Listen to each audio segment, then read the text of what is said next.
있습니다.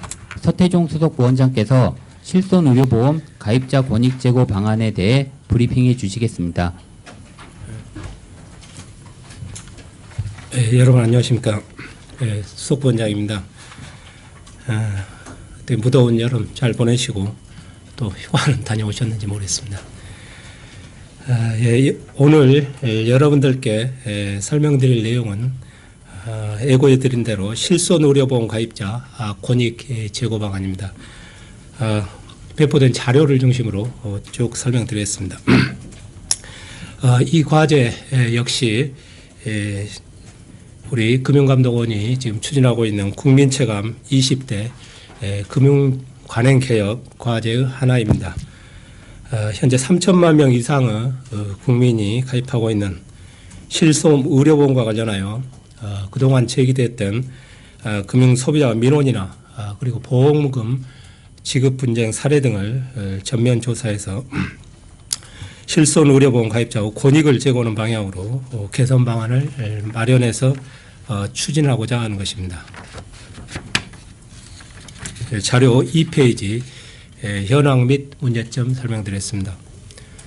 실손의료보험은 아시는 것처럼 가입자가 질병, 상해로 입원하거나 통원치료를 받는 경우 실제 부담한 의료비를 보험회사가 보상하는 상품으로 2003년도에 공보험을 보장하는 형태로 도입되어 현재는 가입자가 3천만 명을 넘어서는 제2의 국민건강보험으로 정착되어 가고 있습니다. 아래 표에 실손의료보험 계약의 추이가 나와 있습니다. 그렇지만 이렇게 정착되어 가는 과정에서 아직도 일부 보완해야 될 문제점이 있습니다.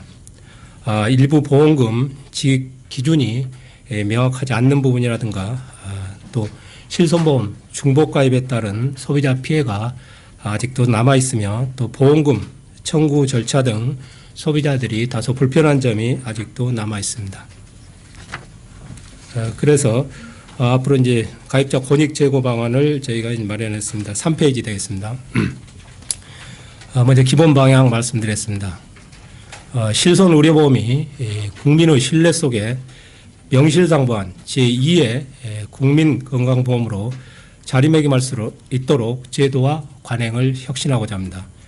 이를 위해서 그동안 실손의료보험 가입자 권익보호 측면에서 미흡하거나 또는 문제점으로 지적되어 온 사항을 시정하고 가입자의 편의와 권익을 제고하는 방향으로 실손의료보험 운영 시스템과 운영 방식을 개선해 나가겠습니다. 첫 번째, 실손의료보험금 지급 기준 개선에 대해서 설명드렸습니다. 첫 번째 과제, 퇴원 시 처방받는 약제비를 입원 의료비에 포함하도록 하겠습니다. 현재 입원 환자가 퇴원하면서 의사로부터 처방받는 약제비가 입원 의료비에 해당하는지 또는 통원 의료비에 해당하는지가 명확하지 않은 상태입니다. 입원 의료비에 해당할 경우에는 최고 5천만 원까지 일시에 보상받을 수 있는 반면에 통원 의료비에 해당할 경우에는 한 회당 최고 30만 원, 180일 한도 내에서만 보상받을 수 있습니다. 이와 같이 입원 의료비에 해당받는지 통원 의료비에 해당하는지가 불명확함에 따라서 퇴원 시 약제비에 대해서 보험회사별로 보상 처리 방식이 다르고 보험금 지급을 둘러싼 분쟁이 발생하고 있습니다. 일부 보험회사에서는 표적 항암제와 같은 고가 약에 대해서는 통원 의료비의 한도 범위 내에서만 보상을 하고 있습니다. 따라서 앞으로는 퇴원 과정에서 의사로부터 질병의 치료를 목적으로 처방받는 약제비는 입원 의료비에 해당하는 것으로 약관에 명확히 규정하도록 하겠습니다.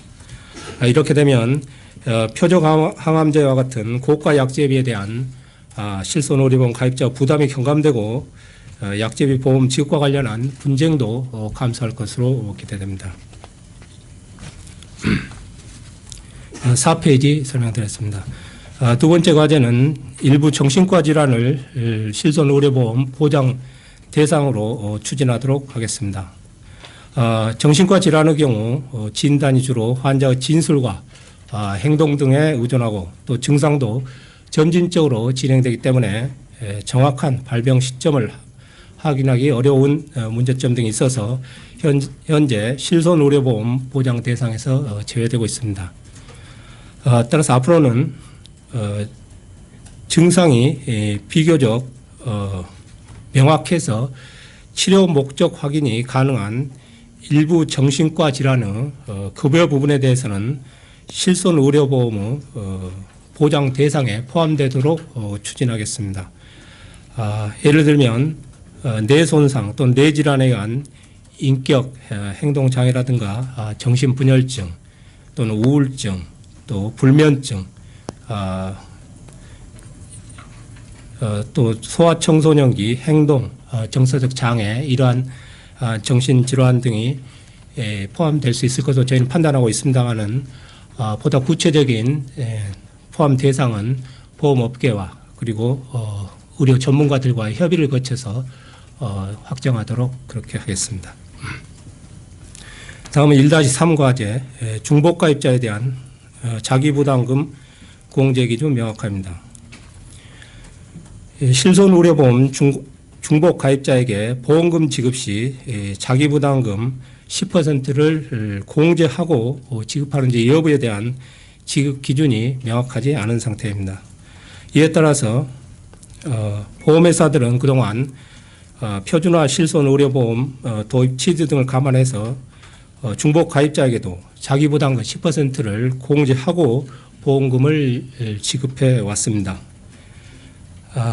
그래서 지급 기준 등이 이렇게 명확하지 않은 상황에서 보험회사들이 중복가입자에게 자기부담금 10%를 공제한 후에 보험금을 지급함에 따라서 일부 논란이 계속 제기되어 왔습니다. 따라서 개선방을 말씀드리면 지금까지 지급하지 않은 자기부담금을 지급하도록 보험회사에 공고하고 앞으로는 자기부담금을 공제한 후에 지급하는 것으로 약관을 명확히 개정하도록 하겠습니다. 보다 자세히 설명드리면 5페이지 되어 있습니다.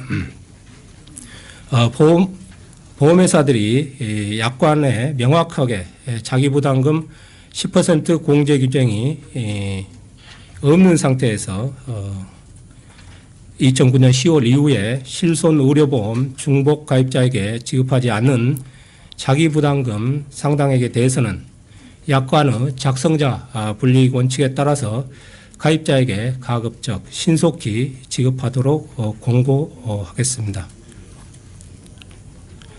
이 부분은 09년 10월 이후 표준화된 상품간 중복계약을 대상으로 보험회사가 먼저 미지급 현황을 파악한 후에 가입자를 찾아서 지급하도록 하는 방식으로 추진하겠습니다.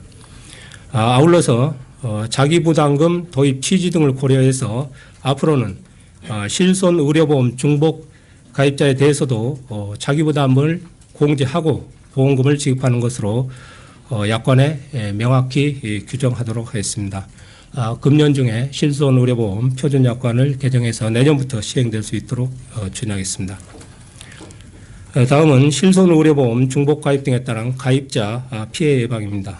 2-1 과제 불안전 판매로 인한 중복가입 시 보험회사 제재 강화에 대해서 설명드렸습니다. 실손의료보험은 중복가입하더라도 실제 부담한 의료비를 초과하여 보상받을 수 없지만 이러한 사실을 보험회사들이 가입자에게 제대로 설명하지 않고 판매함에 따라서 아직도 다수의 중복가입자가 발생하고 있는 상황입니다. 따라서 앞으로 실손의료보험 상품 판매 시 가입자의 중복계약 여부 확인 및 의료비 초과 보상 불가 등에 관한 안내 의무를 이행하지 않은 보험회사에 대해서는 과태료를 부과할 수 있는 등 제재 방안을 강구하도록 하겠습니다. 이 과태료 부과 같은 경우에는 보험업법에 제재 근거를 마련할 필요가 있기 때문에 이 부분은 금융위원회에 건의하고 또 협의를 해서 추진하도록 하겠습니다. 6페이지 설명드렸습니다. 해외 장기 체류자를 위한 실손 의료보험 중지 제도를 도입하겠습니다. 유학생 등 해외 장기 체류자가 실손 의료보험을 유지하고자 할 경우 보험료를 계속 납입해야 됩니다. 그렇지 않으면 이제 보험을 해지해야 되는 이런 선택만 지금 주어지고 있습니다. 따라서 앞으로는 해외에 장기 체류하는 경우 가입자의 선택에 따라 해당 보험 기간 동안 국내 실손 의료보험의 보험료 납입을 중지할 수 있는 제도를 도입하도록 하겠습니다. 물론 이런 그 중지 제도를 선택해서 중지 기간 중에는 보험 사고는 보장되지 않고 또 중지 기간 종료 시에는 국내 실손 의료보험이 자동 부활되는 이러한 제도입니다. 2-3은 해외 여행보험에 대한 가입자의 선택권 강화입니다. 일부 보험회사가 신속한 보험 가입 등을 이유로 해외 여행보험의 다양한 보장 내용을 일괄 가입시키는 패키지 형태로 지금 판매하고 있습니다. 이러다 보니까 국내 실손의료보험 가입자가 해외 여행보험의 국내 치료 보장까지 추가로 가입하고 있고 이에 따라서 보험료가 낭비될 우려를 안고 있습니다. 따라서 앞으로는 해외 여행보험 판매 시 선택 계약에 대해서는 가입자가 원하는 보장 내용만을 선택 가입할 수 있도록 하고 특히 실손 의료보험에 가입했을 경우 국내 치료 보장은 가입할 실익이 낮다는 점을 분명히 설명하도록 그렇게 하겠습니다. 7페이지입니다. 다음은 실손 의료보험금 청구 절차 개선 등을 통한 가입자 권익 제고 내용입니다. 3-1 과제입니다. 실손 의료보험금 간편 청구 시스템 구축을 추진하겠습니다. 실손 의료보험 가입자는 현재 보험사고 발생할 경우 의료기관에 치료비를 먼저 지불하고 그 다음에 의료기관에서 진료비 영수증 등 진료 기록 사본을 받아서 팩스나 우편, 방문 등 방법으로 보험금을 청구하고 있습니다. 상당히 이제 이런 복잡한 절차를 거치다 보니까 보험금이 소액인 경우에는 보험금 청구를 포기하는 사례도 다수 발생하고 있습니다. 따라서 앞으로 가입자가 의료기관과 보험회사 간 연동되는 전산 프로그램을 통해서 간편하게 보험금을 청구할 수 있는 시스템 구축을 추진하도록 하겠습니다. 가입자가 의료기관에 구두로 실손 의료보험 청구를 요청하면 보험금 청구서, 진료기록 사본 등 보험금 청구 데이터가 의료기관에서 전산 프로그램을 통해서 보험회사로 전송이 되고 보험회사는 청구 데이터를 확인한 후에 보험금을 지급하는 방식이 되겠습니다. 다만 이러한 간편 청구 시스템 구축은 의료법상 제3자에 대한 진료기록 사본 제공에 대한 법적 근거가 마련될 필요가 있습니다. 따라서 이 부분은 의료법에 대한 주관부서인 보건복지부 등 관계기관과 협의를 거쳐서 중장기적으로 추진하도록 하겠습니다. 자세한 프로세스는 그 자료의 그 그림을 봐주시면 되겠습니다. 8페이지 3-2 과제 실손 의료보험금 지급 내역 필수 안내사항 마련에 대해서 설명드리겠습니다. 현재 보험회사들은 홈페이지를 통해 보험금 지급 내역을 안내하고 있습니다만 회사별 정보 제공 방식이 다르고 또 일부 보험회사는 보험금 지급액만 안내하고 세부 산출 내역은 안내하지 않고 있습니다. 여러분도 아신 것처럼 실손 의료보험은 담보별 공제 금액 등이 있어 청구 금액과 지급 금액이 다른 경우가 대부분이기 때문에 세부 산출 내역을 가입자에게 안내할 필요가 있음에도 불구하고 이런 부분이 잘 이루어지지 않고 있습니다. 따라서 실손 의료보험 관련 필수 정보 제공 사항을 지정하고 이를 보험회사 홈페이지를 통해 제공하도록 하겠습니다. 특히 어떤 담보 위험에 대해 어떻게 보험금이 산출되었는지를 설명하도록 안내 방식을 보완하겠습니다. 아래 표에서 보시는 바와 같이 실손 의료보험 필수 정보 제공 사항으로는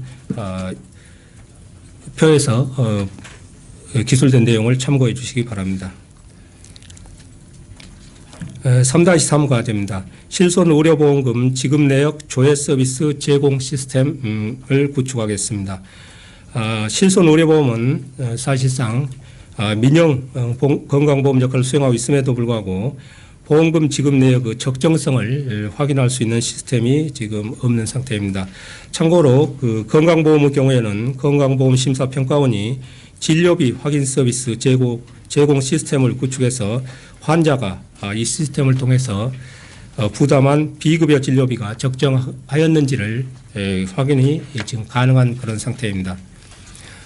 따라서 이런 건강보험 사례를 참고해서 9페이지에 있습니다. 생손보협회에 실손 의료보험금 지급 내역 조회 서비스 제공 시스템을 구축해서 가입자가 이 시스템을 통해서 보험금 지급 내역의 적정성을 확인할 수 있도록 추진하겠습니다. 3-4 실손 의료보험 보험증권 표준화 및 전문 용어를 정비하는 내용입니다. 2009년 10월 이후 실손 의료보험 표준 상품이 판매되고 있습니다. 그렇지만 보험증권 양식이나 보험증권에 사용하는 용어가 회사별로 상위에서 동일한 상품을 또 다른 상품으로 오해하여 중복 가입할 우려가 있고 또 보험증권에 사용하는 용어도 굉장히 지금 어려운 상태입니다. 10페이지입니다. 그래서 앞으로 보험 가입자가 자신이 가입한 보험 계약 내용을 쉽게 이해할 수 있도록 용어와 표현을 개선하겠습니다. 실손 의료보험 보험증권 표준안을 마련해서 보험증권의 형식과 사용 용어를 통일하겠습니다. 그리고 보험증권에 사용하는 전문 용어에 대한 설명을 추가하고 보장 내역에 대한 설명도 일반인이 쉽게 이해할 수 있도록 구체적으로 표현하도록 하겠습니다. 아래 A시 내용을 보시면 이해에 도움이 되실 것입니다. 3-5 과제입니다. 실손 의료보험 민원 업무 매뉴얼을 제정하겠습니다. 실손 의료보험 판매 증가에 따라 관련 민원이 지속적으로 증가되고 있습니다. 따라서 앞으로 금감원에 접수된 민원을 유형별로 분류하고 또 판례, 분쟁 조정 사례 등을 참고해서 실손 의료보험 민원 업무 매뉴얼을 제정해서 민원을 신속하고 공정하게 처리하도록 하겠습니다. 11페이지입니다. 실손 의료보험에 대한 지급심사 강화 추진입니다. 고령화 사유 진전 등에 따라서 실손 의료보험의 의료비 그러니까 보험금 지급이 꾸준히 증가하고 있습니다마는 건강보험의 급여와는 달리 건강보험 비급여 의료 행위는 심사 및 관리 체계가 상대적으로 미흡해서 의료비의 적정성 등을 확인하기가 어려운 실정입니다. 이에 따라서 일부 의료기관의 과잉 진료 행위 등으로 인해 실손 의료보험의 보험료가 인상되고 이에 따라 대다수 선의의 가입자의 보험료가 인상되는 이런 부작용이 우려됩니다. 참고로 2014년 중에 실손 의료보험 치료 건수 실손 의료보험 지급 건수는 한 1,600만 건에 이르고 있고 보험금 지급액은 4조 9,400억 원 정도에 이르고 있습니다. 그리고 손해율이 약 123%에 이르고 있는 실정입니다. 따라서 건강보험 비급여 부분에 대해서는 전문 심사기관 등을 통해서 의료비의 적정성을 확인할 수 있도록 제도 개선을 관계기관에 건의하고 또 관계기관과 지속적으로 협의하면서 이 부분이 개선될 수 있도록 중장기적으로 추진하겠습니다. 12페이지 추진 일정입니다. 금감원 또 그리고 보험업계와 공동으로 TF를 구성해서 과제별 세부 실행 방안을 마련해서 속도감 있게 추진하겠습니다. 특히 실손 의료보험 표준 약관을 금년 내에 개정해서 내년 초부터는 시행될 수 있도록 하겠습니다. 그리고 관계기관 협조가 필요한 사항은 앞서 말씀드린 것처럼 제도 개선의 필요성 등을 꾸준히 설득하고 또 협의하도록 하겠습니다. 13페이지 기대 효과 설명드리겠습니다. 먼저 실손 의료보험 가입자 의료비 부담 경감입니다. 퇴원 시 처방받는 약제비가 입원의료비에 포함돼서 보상받을 수 있게 되는 등 실손의료보험 후 보험금 지급 기준이 가입자에게 유리하게 바뀌게 됩니다. 따라서 실손의료보험에 가입하고 있는 많은 국민들이 의료비 부담을 덜 수 있게 될 것으로 봅니다. 두 번째는 실손의료보험과 관련한 국민의 편의 및 권익 제고입니다. 실손의료보험금 간편 청구 시스템이 구축될 경우 다수 국민들이 실손의료보험금 청구 시 겪는 서류 준비 등과 같은 불편을 덜 수 있게 됩니다. 따라서 그동안 서류 준비 등의 불편 때문에 보험금 청구를 포기하는 사례도 줄어들 것으로 저희는 보고 있습니다. 또한 실손의료보험 중복 가입에 따른 국민들의 보험료 손실이나 보험금 과소 지급 등의 피해가 줄어들고 또 미지급된 보험금은 돌려받을 수 있게 될 것입니다. 마지막으로 보험산업에 대한 신뢰도 높아질 것으로 기대합니다. 실손의료보험과 관련한 보험회사 업무 처리가 소비자 권익을 존중하는 방향으로 개선됨으로써 보험산업 나아가 금융산업에 대한 국민 신뢰 제고에도 도움을 줄 것으로 저희는 기대하고 있습니다. 이상으로 설명을 마치겠습니다.